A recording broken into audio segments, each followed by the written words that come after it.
everybody. Look at this crowd here that came out to see you here today. It's wild. Yeah, pretty wild, pretty wild. I don't even know what building we're in anymore. We're spread out. This is one of our largest cons that GalaxyCon runs. We're spread out in this building and then 2 hotels, various locations throughout the place. And all these people are here to say hi to you. How's it been so far this weekend? I mentioned it before. 32 years ago, last June, this film came out and set the bar for special effects and what blockbuster summer movies could be and what horror movies could look like, you know what I mean, and how action movies could work. And all these fans are here greeting you each and every day. Talk about the legacy of this film, whoever wants to kick it off. Well, first of all, I mean, being somebody who's been in a couple of iconic things. What? The iconic thing is pretty impressive, especially when it is the first film that takes on the mantle of CGI in an incredible way, and that Stan Winston creates something in between live action and CGI, and you have this idea from Michael Crichton, and then you've got Steven Spielberg, and you've got all these actors. Yeah, I think we all knew that it was going to be something, but we had no idea that it was going to be this. Yeah. Oh my gosh. Yeah, I mean, it amazes me. I was 8 years old when I started it. I turned 9 while we were shooting it. And to come to a place like this and for people to recognize me, let alone care, when... Now I think I'm a full-fledged adult. I don't feel like it, but I know. And what a nice guy you've become. What a prick you were at 9. I know, yeah. Jesus. Should have seen my rider. God almighty. The snacks. Only snacks. The M&M situation, it was even, I knew it was too far, but I got away with it. I don't know. It happens. You were cute then. I was cute, yeah. A couple grays in my beard now. Now you're muscular. That's why I wore these short sleeves. Are you hitting on me, Wayne? Yeah, what's going on? No, I am not. This is the deleted scene we never saw from the film. I'm just proud of the young man. I'm proud of it. Yeah, but I mean, my gosh, amazing. And it's funny you bring it up and kind of making fun and poking fun. You two were never actually in a scene together on the set or, in the final cut of the film. He believes he may have met me once. Yes. I do genuinely, I remember it. I remember it was when we were doing the... Were you frightened? You more so than the dinosaurs. Oh, okay. Then it was me. Yeah. No, you were very nice. I just remember walking on set and you were walking off, and they just introduced me. I was like, "Hi," and I shook your hand, and then I didn't see you for 32 years, and now we're here. Well, our experience is like one of the similarities of that is like working in the control room. Yes. There was a kind of a garage of Raptors below decks of the control room, because it was on the second story because you had to have a psych and all this other kind of stuff. Right. And so as you were going by to go up the stairs to the control room, you'd see all these dead raptors lying there. Oh my God. And so this is probably the kind of place where we met, in the midst of all of this stuff, either at Amblin or there or Universal or whatever. Yeah. And you're in the middle of Patton's army. Whoever has been in a Spielberg film of this magnitude. Yes. It's like, you've joined the Marines. It's an amazing thing. Yeah, and like you said, you're even though you never saw each other physically, you know what I mean, you're part of now the legacy of it. You know what I mean? And so you're connected throughout with this beautiful, piece of art that has, my gosh, I watched it in a park the other day in New York City. Like, you know what I mean? Like, it continues to just get shown. And obviously we have the franchise, you know what I mean? Right. A new film this year, so that the name lives on, and it's always going to be connected back to y'all. Yeah, and it's amazing, like, that GalaxyCon and things like this actually bring these reunions together. Yes. Like, there's, I got to see, B.D. Wong at the last one I did. Yeah. Ariana, who, we didn't see each other. We hadn't seen each other for years. And then we did a little interview for the 30th anniversary, and then a convention. And so it's been awesome to, get some of the band back together and exchange stories. Like, I have questions for him, so if you guys finish up, I'm going to stand in line and ask one to you. You'll have to go to his table for that. I'm sorry. We don't have time. No.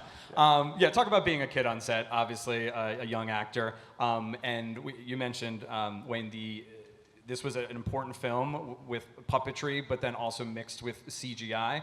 Stan Winston, Industrial Light and Magic. I know there's Steve Williams was the one that kind of came up with the concept and the merging of the two. What was it like seeing the dinos for the first time as a young, you said 8-year-old, 9-year-old, then 10-year-old seeing it maybe on screen? How was that feeling, and what was that feeling like? It's so special. Kind of like, I feel like the characters in the movie, we were waiting for the dinosaurs to come around. Just like, when are we going to get to see them? When are we going to get to see them? And I remember the first time I was, when you're a kid on set, you have to do schooling. And one day we get a knock on the trailer door, and it's Steven, and he looks at the studio teacher, and he's like, I'm taking Joey on a road trip. Or no, I'm sorry, a field trip. Geez, a field trip, not a road trip. I'm taking Joey on a field trip. And I'm like, okay, so he takes me to set to see the T-Rex for the very first time. And it was just so special. He was so excited. The thing was great. Was it like the head, like the big sword? It was most of it, like because it was when you first see the T-Rex, when we're doing all the stuff. That was all on a stage mostly. So it was most of it built, kind of, and on a crane essentially. But I feel like that was the great thing about Steven is that, like, and even to this day, like, he is just still such a child at heart. He never lost that imagination, that whimsy, that love for the creation. Yeah. And so I feel like sometimes he was more comfortable with kids, because he was kind of relating to them, and he loved to, like, inspire them and see the magic through their eyes. And so I was very, very fortunate to have that director on a movie like this and, get to play amongst dinosaurs. Yeah, I love it. And then Wayne, obviously your first encounter in the film is with the famous Dilophosaurus that you get spit on. Was that your first interaction on set with a dino? Yeah, I mean, I'm in the control room the whole time, and then I'm getting rained on, and then suddenly, when I'm winching the Jeep, we get the first inkling of the Dilophosaurus, and it is presented as benign and kind of cute, and until it gets me. Yeah. How was that? How was the spit? How was the spit? I didn't enjoy it. Yeah. I'll be frank. Well, there were 3 different kinds of spit. There was a. There was probably meetings about the 3 different kinds of spit too. There's a petroleum distillate that was shot through a rifle as I'm clambering up the hill to get back to the Jeep, which hits me in the back and turns me. Then I get hit with the second salvo, which is another material, which is methicil, the stuff that was used in Alien for the goop. So then that one hits me, and I touch it, and it pulls away, and then I'm freaked out, and I'm heading back into the Jeep. And then when I turn, I get the third shot, and the third shot is of dyed black KY jelly out of an air rifle. And the guy who shot me in the face with the dyed black air, rifle of KY jelly now lives across the street from me. What? He did well with Stan Winston. Yeah. And whenever I see him, I'm like, hi, how you doing? But he told me, he said, if you blink, we'll do it again. I'm going to shoot you between the eyes with this load. It is hypoallergenic. It will not blind you. That's reassuring. If they have to say that, it means there's a chance. But if you blink, we'll have to do it again. Oh my gosh. And do another take. It took 2 takes. Yeah. And not because I blinked, because I had to scream after I was shot. And Steven said, this is a PG film. That was an R scream. Nice. So we met in the middle, and it's a beautiful PG-13 movie. Yeah. I said, you let somebody shoot you in the face with a dyed black KY jelly. See what happens. Oh, my God. I love it. One more thing, and then I want to get to our fans. So many of the lines from the film are iconic, and this was before really like internet had kicked off in the sense of like memes and GIFs and things, but they stuck around. We have the Dotson, we got Dotson here, and you didn't say the magic word, and then my favorite, we're back in the car again. So good, so good. Like, when did you know that this film had then gotten this like sort of legacy for people repeating the lines over and over again, reenacting the scenes, pretending like they were in the film? Do you have like a vivid recollection of that as the film became more popular? Well, before we did this, Yes. it was not, I mean, you would get it every now and then from somebody, but, you never really pieced it together. And then when you have a line of people all wanting you to write that line down, and you're going, I guess they like that line. Yeah. Yeah, I remember, I mean, this isn't the exact moment, but I remember seeing like a meme when memes were first coming around, and it was basically a still from the kitchen scene in Jurassic Park with the raptors behind me, and I'm like turned away, scared, and the caption just said like, running into your ex, be like. And I just loved that. Yeah. I loved that. So that was, when I felt like, we did it, yeah.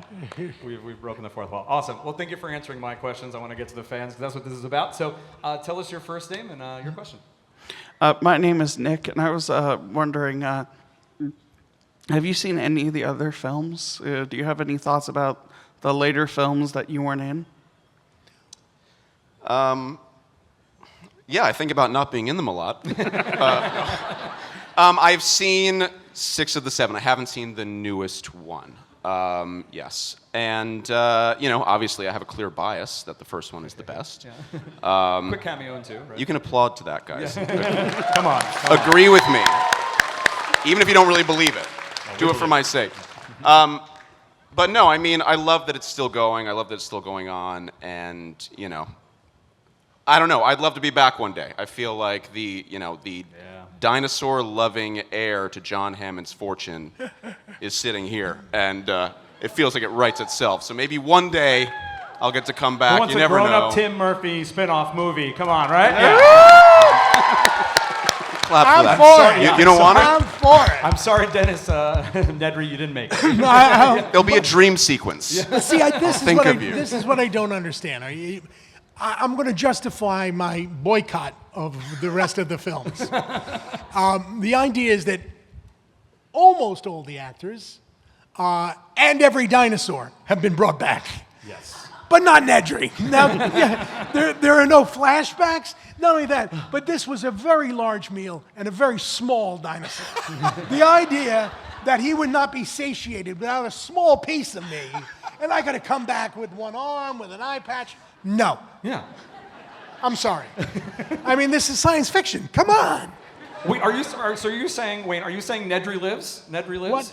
I'm saying Nedry's didn't not see him comfortable, but he lives. Nedry lives, everybody. Heard you. Definitely the eye patch. Awesome. Thank you so much. Oh, and very nice to lower the microphone for the next person. Thank you. Hello, my name is Miles, and I just wanted to know, Wayne Knight, how did you end up getting your role in Jurassic Park? The strangest of things. Basically, I never auditioned for Jurassic, and I may have been the first person cast. Oh. Dang. Steven saw Basic Instinct. Yep, Saw me film, sweating profusely with the camera tight on my face, looking at something that was apparently awesome. And there's kids in the room. No, but or frightening. We're not sure. We're not sure. True. But from that, he went, yes, this is a fat person who's about to explode. I'm casting him. Instant audition. I love it. Joseph, how about you? I mean, coming in as a child actor. Yeah, Steven was really good friends with Richard Donner, and I was doing a movie called Radio Flyer. And it was on the same stage, thank you, that they were building the sets for Hook. So Steven would come around, and Steven really wanted me to play the little boy in Hook. So I did a screen test with Dustin Hoffman and Robin Williams and Steven. And Dustin just felt like I was a little too young, a little too sweet looking, and it was going to make him look like too much of a villain, and he wanted Hook to be more like fun, kind of a fun villain. Yeah. So Steven came up to me and said, "Don't worry, Joey, I'm going to get you in a movie this summer."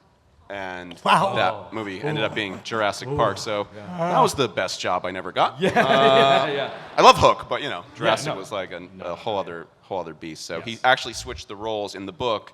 The son is older than the daughter, and so he switched it so that I could be in it. Oh my gosh, what a story! Am I right?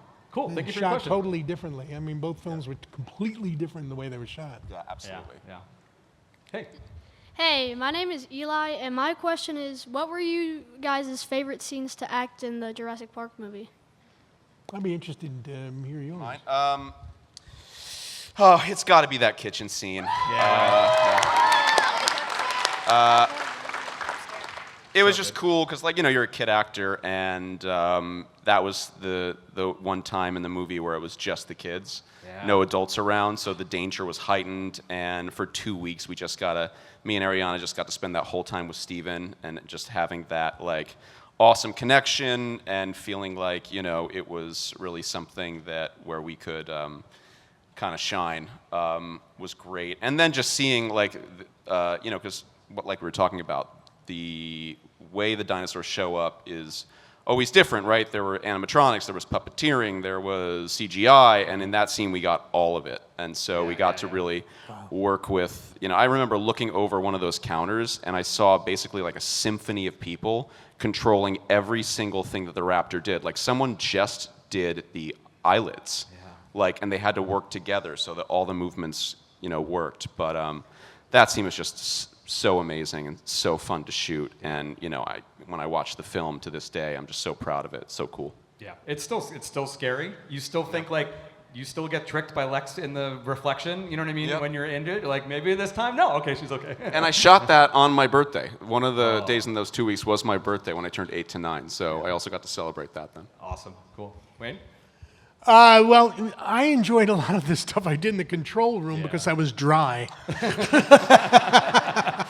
The rest of the movie, I was like 8 billion pounds and wearing a very tight shirt that they would soak me down and then peel the shirt off me and then put another one on me and throw me in there again.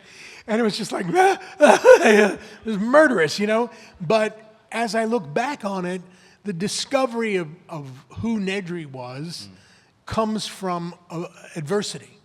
So one of my favorite moments is getting out of the control room to go get snacks because I had to come up with a reason to get out. And it was so bad and so bogus, but nobody gave a damn. So you have one of those moments when the audience knows this isn't going to wash, but nobody else seems to know. And that was a fun, last dry moment. Awesome. Thank you for your question. Hi, I'm Brandon, and I wanted to know what was your favorite Jurassic Park / Jurassic World movie besides the first one? You're going to have to answer that one.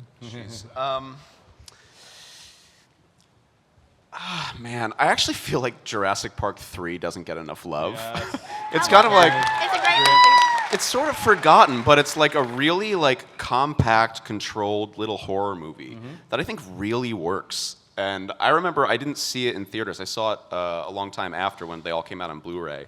And I was surprised by how much I liked it. I think it's really fun. I also have to say, I love that there's so many kids asking questions. Yeah. Like, this movie was before any of you were born, and I'm so happy that whoever it is, your parents or whoever, bringing you back to Jurassic Park is so cool. Yeah. So, it's great. Thank you so much. Hey, how do I? Yeah, Hello. I had a question. Why did you decide, oh yeah, I'm gonna let the carnivores into resurrecting the dinosaurs, Why don't you just go, oh yeah, I'm gonna get some, herbivores and let them live. People like herbivores, but no, you had to go, I want a T-Rex. Let's get him to murder. No, that's a Hammond question. That's not a Nedry question. These are not the scientists behind I know. this. I would have enjoyed to have a big, plant-eating son of a bitch come after me instead of. Tim was pretty excited about the T-Rex, I have to say. Oh my God! I read it. Yeah, so he liked that goat getting eaten, and I guess maybe they thought that would attract more people to the park, but it was clearly a bad decision. You're absolutely right. Yeah. Thank you. Cool, thank you. You're welcome.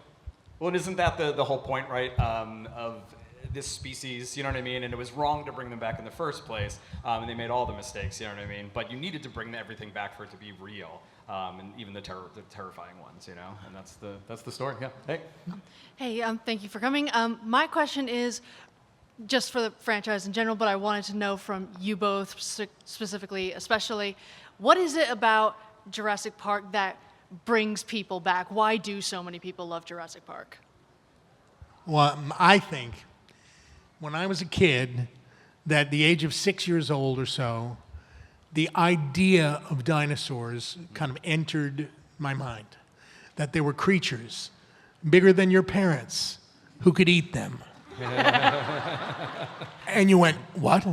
And I found that to be fascinating. And for some reason, I had the dinosaurs from that point on, in that period of childhood, the thought that there was something before your lifetime on this planet that was totally different from what is here now is so startling to kids.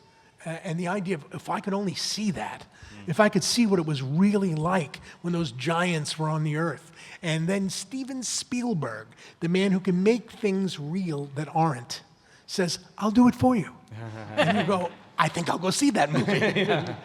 I mean, it would attract me whether or not I was in it. I would definitely have gone to see Jurassic Park. That's awesome. Joseph, were you a dinosaur fan going into the movie? Because it is, like Wayne said, kids are obsessed with dinosaurs. Yeah, I don't know. He was a movie kid. I was doing movies. You're actually right. I was more into cars, I remember, than dinosaurs. But clearly, doing Jurassic Park changed that, it was super cool to, like, of course, see them in the flesh and to see ones that I hadn't even heard of. Kind of come to life before our eyes. I attribute it all to Steven, there are lots of monster movies made, but he knew it was the right time for the technology. He knew the way to make the story really personal. At its core, that movie is about a man who doesn't want kids and finds them annoying, and at the end, they're sleeping on him, and he finds peace in helping them. Right? And it's set against these monsters who he has to protect them from. So it was this amazing thing where it was this like huge, larger-than-life story, but also this very succinct, compact little story about human relationships. So I don't know. Spielberg just knows what he's doing. Yeah. Oh my gosh. Thank you. Hey. Hi. I'm Brian. I have a question for Mr. Knight or Wayne, whatever. I don't know. I'm both. Yeah. Why and how were you in Hail Caesar? Why and how was I in Hail Caesar? Yeah. Why is a funny question. Yeah, I don't know why. I'd auditioned for the Coen brothers for a previous film and got really close to having it, but I didn't. But they knew I was funny, and they also knew that they wanted something here that was, in the midst of all this, over the top in terms of the comedic quality of it. So that's why I think that, you know what a jalapeno pepper tastes like, and you know when you need one, you drop it in. That's how I believe. You're comparing yourself to a jalapeno pepper. Yes, I'm something that some people find tasty, others not so much. I love it. Awesome. Thank you so much. Thank you. Mm-hmm. Hi, my name is Khaled, and I would like to ask, what was it like for you guys just working on Jurassic Park? It was just basically the thrill of my life. Every day was a joy. Being on set was a joy. Being in Hawaii was a joy. We would, when you're a kid, you can only work so many hours, and so we would see when we started and be like, ooh, if we get home in time, we can, get on our boogie boards and ride the waves, So we're doing that, and then we got to be covered in mud, and we actually did Halloween during the filming, and we went into Toluca Lake in Los Angeles dressed as our characters, me and Ariana, and people were like, oh, who are you guys supposed to be? And we're like, you'll see. So literally everything about it was an absolute dream, and to this day that there's still so many people who love it, just makes you feel all warm and fuzzy inside. Were you in pre-getting chased around costumes, or were you in the kind of muddied up Oh no, we were fully muddied. We kept all the blood on. You know what I mean? Awesome. We stayed, and they made us up, and then we went out. It's awesome. That's amazing. I love it. Thanks for your question. Hey. My name's Nick, and what you were talking about, when you're 6 years old and dinosaurs are the most amazing thing ever. But once you hit 12, people stop asking you this question, and you're asked it constantly at school when you're a kid. What's your favorite dinosaur? Yes, well, it ain't the Dilophosaurus. I'm more partial. I'm partial to these dinosaurs that don't really have feathers but pretend they do. Yeah. I don't know who they are. You know, I mean, we have all these dinosaurs now. After Jurassic, it was like I knew dinosaurs from my childhood, but I don't know them anymore. I don't even think there are any brontosauruses anymore. You know, I mean, stegosauruses. I don't know. Yeah. I mean, they all have different names. They're multicolored and they got eyelashes. I don't know. They did a lot of those new versions in the newest film. Yes. Like the feather ones and kind of, because people are still trying to figure it out. Yeah. But I guess that I always liked stegosauruses just because they were, you know, I thought of them as kind of like the SUVs of dinosaurs. No offense. Mine became the Dilophosaurus Yes. because of Thanks so much. because of Jurassic Park. Yeah. Nothing to do with you. But I was Yeah, just right. like, What else about them did you like? they're like the peacock of dinosaurs. No, it's because I never heard of that one, Yeah. and so when I got to see it in the movie, I was like, that is awesome. The throat fan is fantastic. Yeah.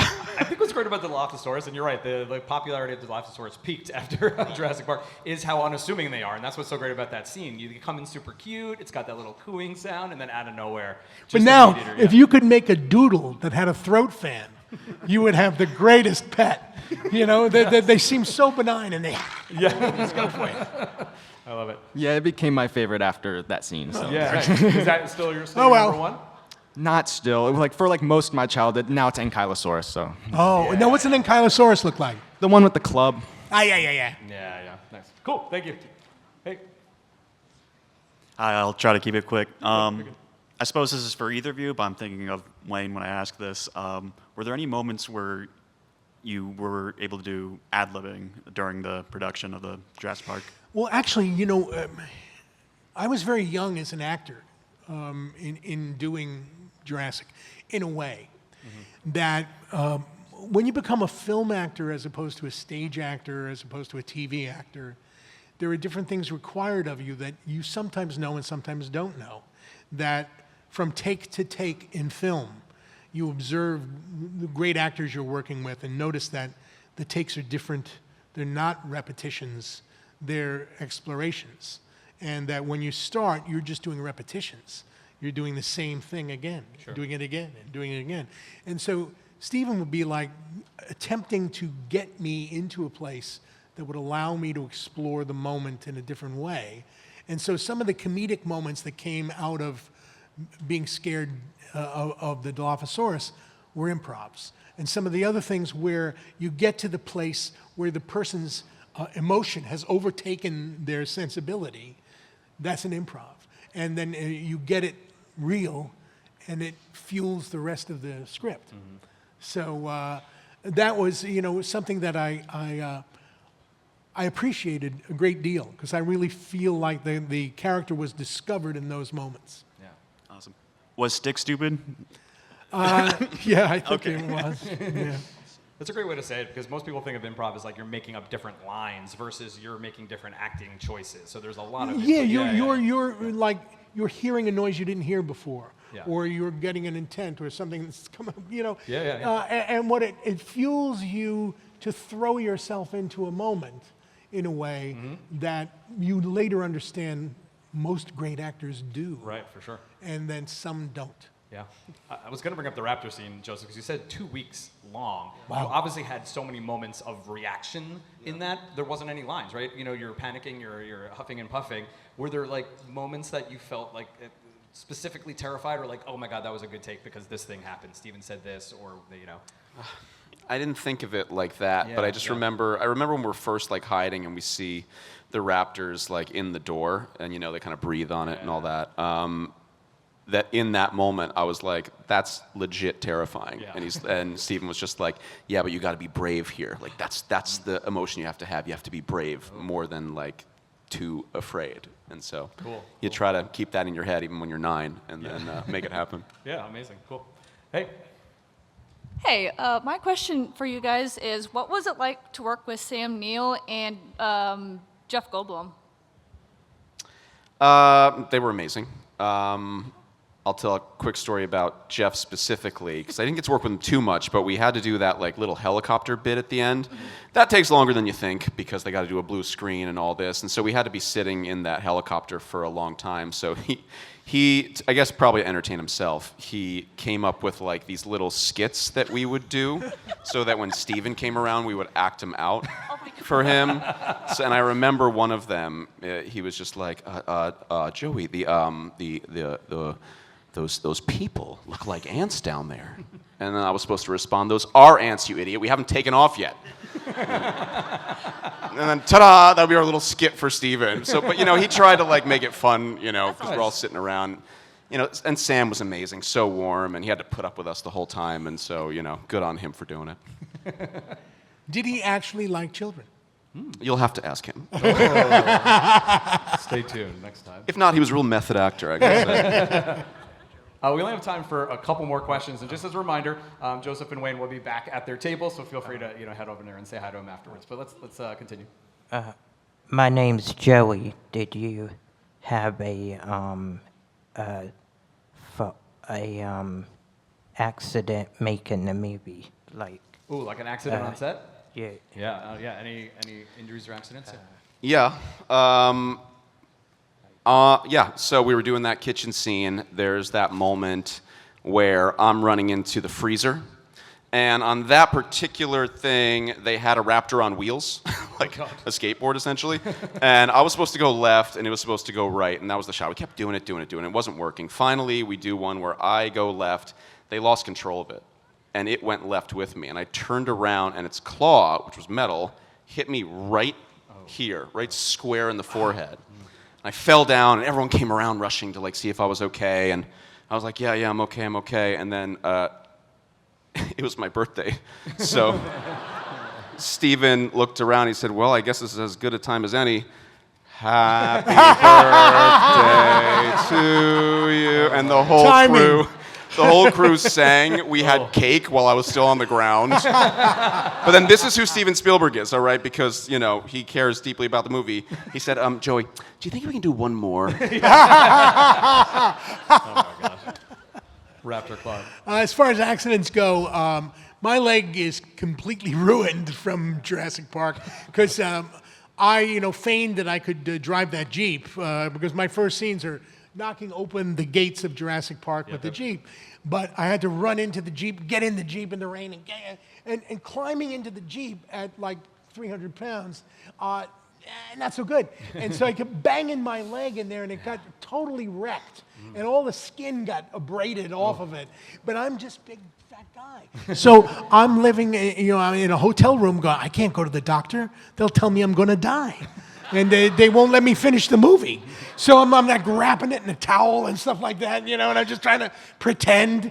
Whatever. I was too afraid to go to the doctor because I thought, I will lose this gig.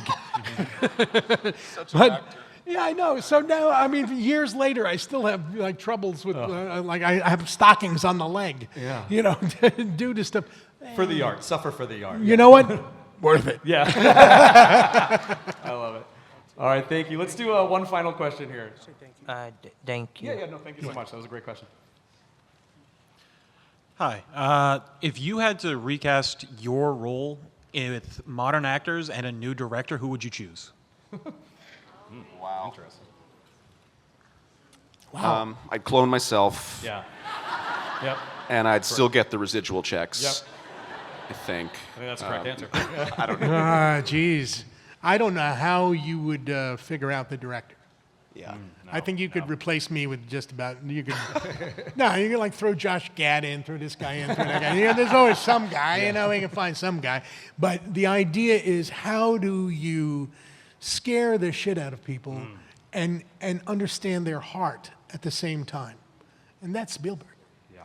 It just irreplaceable. The combination of elements, the idea that you can find something that touches the public generally in a real way, and also gets the effect that you want. Yeah. I think we can all agree that y'all are irreplaceable in our hearts in this film as well. Am I right? Come on. And that we're very excited for Jurassic Park 10, the return of Tim and Nedry Lives, everybody, coming to theaters. Who knows when? GalaxyCon Raleigh, give it up one more time for these amazing folks. Thank you, guys. Joseph